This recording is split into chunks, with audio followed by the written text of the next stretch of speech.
Il y a quelques jours, Sylvie et son petit ami ont eu un moment intime dans une chambre d'hôpital, car c'était son dernier souhait. À présent, Sylvie se rend à l'aéroport de Bruxelles et remarque que Terenzio arrive de très mauvaise humeur. Non loin de là, un homme asiatique perd la connexion téléphonique avec son domicile. Sylvie est en retard, et le personnel au comptoir lui dit qu'elle risque de ne pas pouvoir embarquer. Lorsqu'elle demande des informations sur l'autre passager, elle montre une urne contenant les cendres de son petit ami, alors la réceptionniste promet de faire quelque chose. Au même moment, Terenzio coupe la file et affirme qu'il doit remettre un objet à un passager, prétendant qu'il travaille pour l'OTAN. La réceptionniste ne peut pas le laisser passer sans escorte de sécurité, alors Terenzio fait semblant d'abandonner et va à un autre comptoir pour acheter un billet. Pendant ce temps, l'influenceuse Inès perd l'appel avec une amie à New York, qui s'étouffait avant de s'effondrer. À l'intérieur de l'avion du vol 21, l'hôtesse de l'air Gabrielle remarque que sa collègue est enceinte et se demande si le copilote Mathieu est le père. Sa collègue explique que Mathieu n'est pas au courant et qu'elle lui dira à l'atterrissage. Bientôt, le vol 21 commence à se remplir. Rick remarque que Nabil tremble et transpire beaucoup, mais Nabil dit qu'il a simplement peur de l'avion. De retour à Terenzio, il boit un verre pour calmer son anxiété et voit aux informations que l'animateur s'est effondré, suivi d'une scène de personnes inconscientes sur une plage à Melbourne. Il dit que le temps est écoulé et quitte nerveusement le bar, ne voulant plus attendre son vol de nuit. Soudain, Terenzio frappe un agent de sécurité pour voler son fusil, puis il court dans le couloir d'accès en criant pour faire fuir les gens. En le voyant, Gabrielle se précipite pour fermer la porte, mais Terenzio la rouvre de force et entre à l'intérieur. Il oblige Gabrielle à verrouiller la porte, laissant le pilote principal et l'autre hôtesse dehors. Ensuite, Terenzio se rend dans le cockpit et dit à Mathieu de décoller où ils seront tués par le lever du soleil. Le technicien Yacoub frappe à la porte de la cabine et dit qu'ils appellent la police, ce qui distrait Terenzio suffisamment pour que Mathieu tente de le désarmer. Mais Terenzio tire et blesse la main de Mathieu avant de lui ordonner de faire décoller l'avion. Lorsque Mathieu explique qu'il ne peut pas piloter seul, surtout avec une main blessée, Terenzio va dans le couloir et demande s'il y a des pilotes à bord. Sylvie déclare qu'elle a déjà piloté des hélicoptères, alors on l'emmène au cockpit. Gabrielle fait asseoir tout le monde et leur demande d'attacher leur ceinture pendant que Mathieu appelle la tour de contrôle pour demander l'autorisation de décoller, mais il ne reçoit aucune réponse. Sous la pression de Terenzio, l'avion décolle quand même. Une fois stabilisé, Mathieu exige des explications et Terenzio insiste sur le fait qu'il est un officier de l'OTAN. Il sait seulement que la lumière du soleil les tuera tous, et que l'Asie et les Amériques ont déjà été touchés. Terenzio veut qu'il confirme l'histoire à la radio, mais il l'a accidentellement détruite en tirant.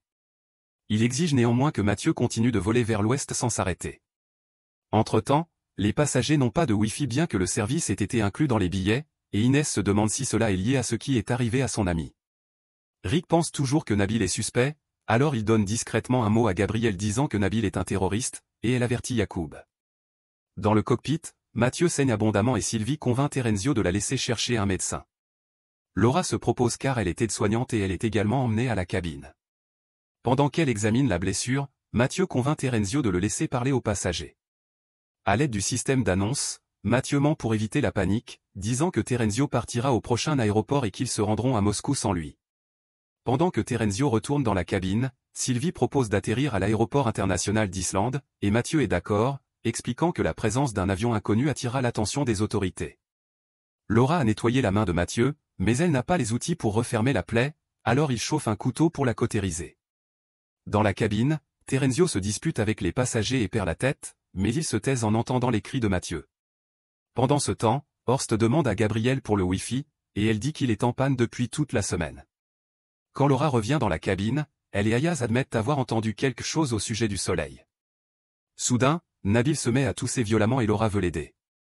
Lorsque Terenzio tente de les en empêcher, Ayaz en profite pour le désarmer et fait enfermer Terenzio dans les toilettes par Gabrielle. Puis Ayaz menace Mathieu, exigeant la vérité. Mathieu explique qu'il a menti pour duper Terenzio et qu'ils vont en réalité en Islande où les autorités pourront l'arrêter.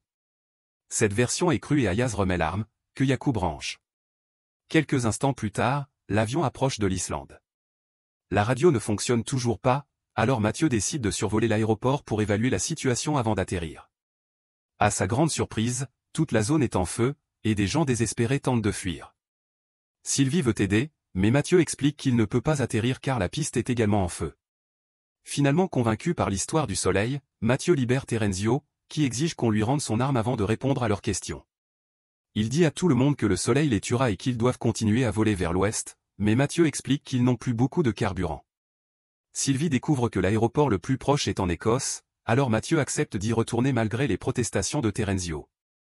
S'ils font vite, il y fera encore nuit. Entre-temps, Nabil continue d'être malade. Osman réussit à lui parler en arabe et apprend que Nabil a avalé des diamants. Lorsqu'ils approchent de l'aéroport écossais, les moteurs commencent à faiblir et Mathieu les coupe. Il tente ensuite de faire glisser l'avion pour atterrir, ce qui provoque de fortes secousses mais l'atterrissage est tout de même réussi, juste avant un crash contre un bâtiment. Ignorant les avertissements de Gabriel, Inès active le toboggan d'urgence et quitte immédiatement l'avion, suivi par les autres. Leurs téléphones se remettent à fonctionner et ils reçoivent des informations confirmant l'histoire de Terenzio. À ce moment-là, 3 soldats de la Royal Air Force arrivent dans un camion et leur disent que le monde a pris fin. Il ne reste plus personne dans l'aéroport sauf ces soldats, qui expliquent qu'ils doivent continuer à voler dans la nuit. Un flashback montre Yacoub et sa femme discutant de leur projet d'avoir un enfant. Yacoub est triste de devoir travailler à l'aéroport le soir où sa femme est fertile. Dans le présent, Yacoub essaie toujours de la joindre, sans succès. Dans l'avion, Laura tente de faire un massage cardiaque à Nabil mais c'est trop tard, il est déjà mort. Les soldats les informent qu'ils ont 45 minutes avant le lever du soleil, ils doivent donc faire le plein et décoller vers l'ouest rapidement. Yacoub proteste car il veut retourner à Bruxelles pour sauver sa femme, mais les autres lui disent que ce serait suicidaire. Tandis que Mathieu et les soldats ravitaillent l'avion, les autres cherchent des provisions dans l'aéroport. Le corps de Nabil est mis en soute, où Inès trouve une bouteille d'alcool qu'elle cache dans son sac. Pendant ce temps, Zara dit que l'histoire du soleil est un mensonge et qu'elle veut rester là avec son fils malade Dominique, car voler n'est pas bon pour ses poumons. Quand Sylvie tente de la raisonner, Zara la gifle. Sylvie réagit en la capturant, et Laura lui injecte un sédatif pour pouvoir l'emmener à bord. L'avion décolle rapidement, et John explique à Sylvie et Mathieu qu'ils doivent rester à haute latitude pour rester dans l'obscurité, tout en leur présentant une carte à noter. Comme John a de l'expérience en pilotage, Sylvie le désigne comme copilote de Mathieu. Pendant ce temps, le soldat Roger et Ayas tentent de réparer la radio et le Wi-Fi en ouvrant le plancher de l'avion avec un chalumeau, espérant trouver le système de communication. Sylvie remarque que Yacoub est affecté par la situation de sa femme et lui confie qu'elle a perdu son petit ami, avouant qu'elle a même songé à en finir. Elle souligne que, même s'ils ont perdu le goût de vivre, des gens comptent sur eux et qu'ils pourraient se sentir mieux en se rendant utiles. Yacoub rejoint Roger et Ayas fait l'interprète entre eux. Malheureusement, Yacoub dit que la radio est trop endommagée pour être réparée. Grâce aux efforts de Horst, ils parviennent à rétablir l'Internet. De nombreux passagers reçoivent des messages d'adieu de leurs proches, ce qui les bouleverse. Rick trouve un article sur la théorie selon laquelle cela aurait été causé par un changement de polarité solaire.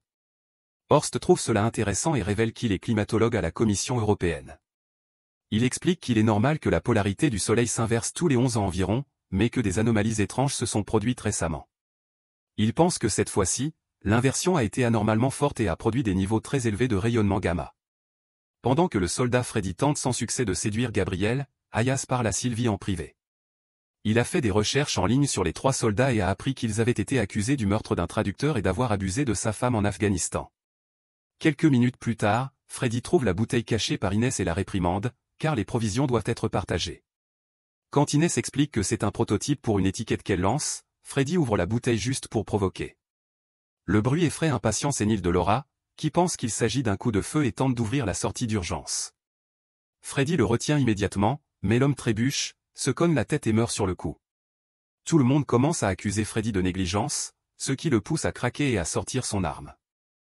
Roger doit intervenir et le calmer. Ensuite, Mathieu dit à tout le monde de dormir avant l'atterrissage au Canada pour chercher des provisions et, avec un peu de chance, une radio. Inès annonce qu'il n'y a eu aucune mise à jour sur les sites belges depuis 2 heures, ce qui laisse penser à de mauvaises nouvelles pour leur famille. Sylvie profite du prétexte de changer les bandages de Mathieu pour lui parler en français et lui avoue la vérité sur les soldats, probablement abandonnés volontairement. Finalement, l'avion atterrit au Canada avec 2 heures restantes avant le lever du soleil. Mathieu demande aux soldats de chercher une radio, mais ils deviennent méfiants et obligent Yacoub et Gabriel à les accompagner. Le groupe prend un camion pour traverser la ville et Gabriel est horrifié de voir des cadavres dans un bus scolaire. Pendant ce temps, Mathieu révèle la vérité sur les soldats aux autres passagers. Yacoub va essayer de les semer, alors ils doivent prendre les provisions rapidement et se tenir prêts à repartir. Ayaz et Osman préparent le corps de Nabil et lui donnent un enterrement digne. Rick et Horst examinent un corps au hasard à l'aéroport et remarquent que sa langue ressemble à de la viande passée au micro-ondes. En ville, le groupe arrive dans un magasin et Yacoub trouve une nouvelle radio, mais il ne dit rien aux autres. Lorsque les soldats vont dans l'arrière-boutique, Yacoub ferme la porte à clé derrière eux. Ne connaissant pas la vérité, Gabriel a peur de Yacoub et refuse de le suivre. Yacoub s'enfuit alors que les soldats tirent sur la serrure pour l'ouvrir et le poursuivent. Il vole une autre voiture et s'échappe, les soldats à ses trousses avec le camion. Gabriel est laissé derrière pour mourir au lever du soleil. Yacoub parvient à l'aéroport juste à temps et monte dans l'avion. Alors qu'il commence à bouger, les soldats ouvrent le feu, endommageant un hublot. Un flashback montre Mathieu en train de tromper sa femme avec l'autre hôtesse. À ce moment-là, sa femme arrive, l'hôtesse se cache, mais la femme voit quand même les vêtements féminins sur le sol. Dans le présent, l'avion a décollé en sécurité, mais personne ne sait combien de temps le hublot endommagé tiendra. Terenzio en a assez que Mathieu prenne toutes les décisions et veut qu'ils agissent en équipe, ce qui provoque une dispute. Soudain, ils entendent une autre voix à la radio provenant d'un autre avion, affirmant qu'il existe une base sous-marine à Hawaï appelée la Sphère de Mars, où des astronautes étaient formés. Elle peut accueillir 100 personnes et l'eau la protège du soleil. L'autre avion a trouvé les coordonnées peintes sur un mur, ce qui laisse penser que quelqu'un diffusait le message. Mathieu annonce qu'ils iront à Hawaï, ce qui rend Terenzio furieux, déclenchant une autre dispute. Sylvie se rend dans la cabine et apprend que Rick et Terenzio ne laisseront personne manger tant qu'ils ne se seront pas mis d'accord sur certaines règles. Si Hawaï ne fonctionne pas, ils devront choisir la prochaine destination ensemble. Tout doit être partagé équitablement et personne ne peut être expulsé de l'avion sans un vote unanime. Ayaz et Terenzio manquent de se battre, mais une alarme retentit soudainement. Sylvie court aider Mathieu, mais l'alarme s'éteint d'elle-même, avant qu'une autre ne se déclenche. Puisque ces deux alarmes ne sont pas connectées, Mathieu conclut qu'un soldat a réussi à monter à bord pendant la poursuite et qu'il sabote les câbles. Quand Mathieu parle aux passagers, Inès lui montre un post Instagram de Gabriel disant qu'elle ne leur en veut pas. Mathieu leur explique qu'il va prendre de l'altitude pour que le manque d'oxygène assomme le soldat. Inès tente de prendre de l'eau et Terenzio la fait trébucher. Une autre dispute éclate alors que Laura remarque que la fissure sur le hublot s'agrandit. En quelques secondes, il se brise et l'avion perd de la pression en se mettant à trembler. Tout le monde met son masque à oxygène et cède pour rester attaché pendant que Mathieu et Sylvie travaillent dur pour stabiliser l'avion. Dans le chaos, Yacoub trouve un panneau et couvre le hublot, ce qui remet l'avion en état juste à temps. Après une autre dispute, Mathieu annonce qu'ils ne peuvent pas aller à Hawaï pour le moment, car ils ne peuvent pas voler assez vite pour y arriver avant le lever du soleil. Ils devront d'abord trouver du carburant. Dominique a du mal à respirer, mais heureusement, Ayaz connaît une astuce avec les tuyaux des masques qui l'aident à reprendre son souffle. Une alarme retentit de nouveau et Mathieu découvre que le système hydraulique ne fonctionne pas correctement. Quelqu'un devra aller au fond de l'appareil pour sortir le soldat, car il est clairement responsable de ça. Quand Terenzio recommence à se plaindre, Mathieu accepte de tout soumettre à un vote, juste pour le faire taire. Tout le monde vote en faveur d'expulser le soldat et Ayaz, Yacoub et Terenzio se chargent de la mission. Avec un chalumeau, ils ouvrent un trou et entrent dans la soute. Mathieu retourne dans le cockpit et découvre que Sylvie a trouvé un aéroport proche. Sans consulter les autres comme promis, Mathieu dirige l'avion dans cette direction. Laura parle avec Zara et apprend que l'état de Dominique est grave. Elle va voir Mathieu et lui demande de voler plus bas pour que Dominique puisse mieux respirer. Il refuse d'abord, car cela consommerait plus de carburant, mais Laura révèle que Gabriel a laissé un message sur le compte Instagram d'Inès disant que l'autre hôtesse était enceinte de lui. Pris de remords, Mathieu accepte de voler plus bas. Pendant ce temps, les trois hommes progressent à travers l'avion. Quand ils parviennent enfin aux roues, Freddy passe sa main et saisit le pistolet de Terenzio pour lui mordre les doigts. Terenzio lâche l'arme et Ayaz l'attrape pour tuer Freddy d'une balle. Ensuite, le trio revient dans la cabine où tout le monde est sérieux. Osman a dit qu'il avait vu du sang sur la couverture de Nabil et qu'Ayaz l'a renvoyé pendant l'enterrement, il pense donc qu'Ayaz a ouvert le corps pour prendre les diamants. Ayaz sort une poignée d'émeraudes et admet avoir ouvert Nabil, mais ni l'avoir tué. En fait, c'est lui qui avait payé Nabil pour faire de la contrebande d'émeraudes, mais Nabil est mort parce qu'il n'a pas respecté la procédure d'emballage. Rick révèle qu'il a des menottes parce qu'il est agent de sécurité et veut menotter Ayaz pour le moment, ce que tout le monde approuve par vote. Un nouveau flashback montre Ayaz marchant dans un quartier chaud et entrant dans un bordel. Ses gardes retenaient un homme qui avait blessé une travailleuse. L'homme menace d'appeler la police, mais Ayaz lui explique qu'ils sont tous corrompus. Il lui dit qu'il peut partir s'il laisse sa montre en paiement, mais l'homme refuse. Ayaz sort alors un fouet et le frappe avec. Dans le présent, l'avion atterrit en Alaska et Yacoub peut enfin réparer correctement le hublot. Mathieu ravitaille l'avion, mais à cause du soleil, ils ne peuvent pas aller à Hawaï. Ils doivent continuer vers l'ouest. Rick insiste toujours pour expulser Ayaz et se frustre que Terenzio ne le soutienne plus. Quand le groupe entre dans l'aéroport pour chercher des provisions, ils emmènent Ayaz pour un procès et apprennent qu'il était trafiquant et arnaqueur. Ayaz explique qu'il a dû fuir son pays et a fait du crime pour survivre, car la Belgique ne traite pas bien les étrangers. Terenzio interrompt la conversation pour dire qu'il devrait retourner à Bruxelles parce que ses collègues de l'OTAN ont parlé d'un bunker. Il ne sait pas où il est, mais il devrait y avoir des documents. À la surprise de Rick, Terenzio dit aussi qu'il devrait garder Ayaz, car il est utile en situation de crise. Les autres sont méfiants, alors Terenzio garantit que si quelque chose se passe mal, ils quitteront tous les deux l'avion. La majorité du groupe vote en faveur et il redécolle. Dans l'avion, Sylvie demande à Inès d'aller en ligne pour faire des recherches sur l'installation à Hawaï et le possible bunker de l'OTAN. Ensuite, Horst dit à Sylvie et Mathieu que les fruits qu'ils ont récupérés au Canada n'ont aucun goût. Ils pensent que l'incident solaire casse l'ADN des aliments, ce qui les rend sans valeur nutritive. Cela semble ne toucher que les aliments frais, les conserves étant épargnées. Quelques instants plus tard, l'avion traverse une zone de turbulence. Sylvie se précipite au cockpit mais Mathieu a déjà réglé le problème. Il éclate de rire comme un fou et Sylvie s'inquiète pour sa santé mentale à cause du manque de sommeil. Elle lui dit de se reposer car elle peut prendre le relais, mais il refuse. Alors Sylvie amène Ayaz et Rick, et les hommes traînent un Mathieu criant hors du cockpit.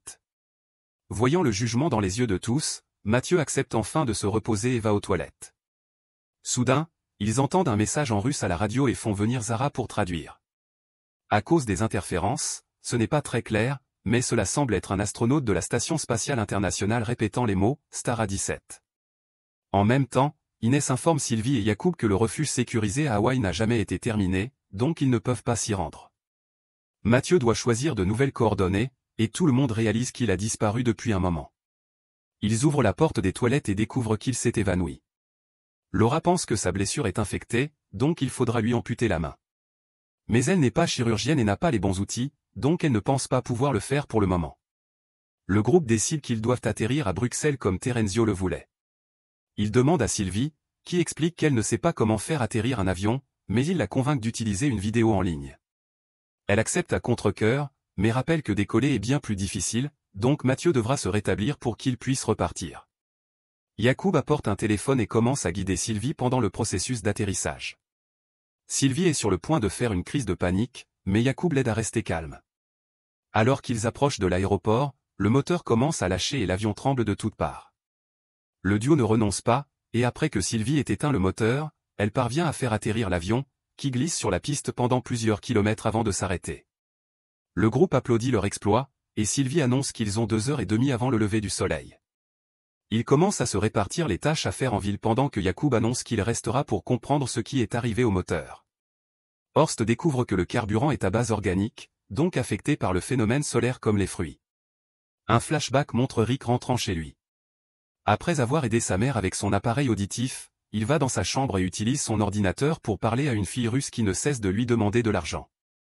Ne réalisant pas qu'il s'agit d'une arnaque, Rick lui annonce qu'il viendra la voir bientôt, et la fille cesse de répondre. Dans le présent, Yacoub examine le carburant de l'avion et remarque qu'il ressemble à du sirop d'érable. Il n'en reste plus beaucoup, donc il faudra le diluer avec du carburant neuf. Mais trouver du carburant non affecté par le soleil sera difficile. Haussmann explique qu'il travaillait dans un terminal pétrolier et se souvient que les réservoirs étaient sous le fleuve, donc probablement protégés par l'eau. Yacoub et Haussmann décident de conduire jusqu'à Amsterdam pour trouver ce carburant. Pendant ce temps, Terenzio, Rick et Ayaz arrivent au quartier général de l'OTAN, où ils trouvent des dizaines de corps au sol. Terenzio les emmène dans la salle où il a entendu les ambassadeurs parler du soleil, et il commence à chercher des informations utiles.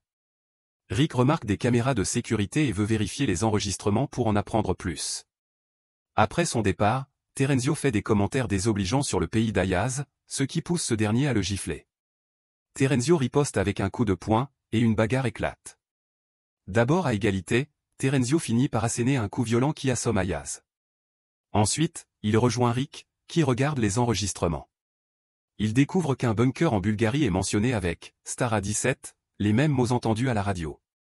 Rick demande où est Ayaz, mais Terenzio lui dit qu'il est retourné à l'avion avec des provisions, et qu'il s'est blessé en tombant. À ce moment, Rick voit le corps inconscient d'Ayaz sur un écran, mais Terenzio l'éteint rapidement et presse Rick de partir. Laura, Horst, Zara et Dominique emmènent Mathieu à l'hôpital. Dominique part en avance pour chercher un fauteuil roulant et pousse un cri en découvrant un couloir rempli de corps. Tandis que Zara rassemble des médicaments, Horst et Laura se précipitent vers une salle d'opération et doivent déplacer un homme décédé sur la table. Laura commence l'opération bien qu'elle ne sache pas exactement ce qu'elle fait. Pendant ce temps, Dominique suit un bruit étrange et trouve un sac qui bouge. Lorsqu'il l'ouvre, un animal étrange bondit et s'enfuit. Zara le rejoint et apporte le sac à Horst, leur montrant les croquettes pour chiens à l'intérieur. Dominique décrit l'animal comme « un rat mais pas un rat », et Horst pense que le garçon a imaginé des choses. Laura termine l'opération mais hésite à déplacer Mathieu car il n'est pas encore stable et son cœur pourrait s'arrêter. Cependant, il manque de temps et n'ont pas d'autre choix que de le mettre sur une civière.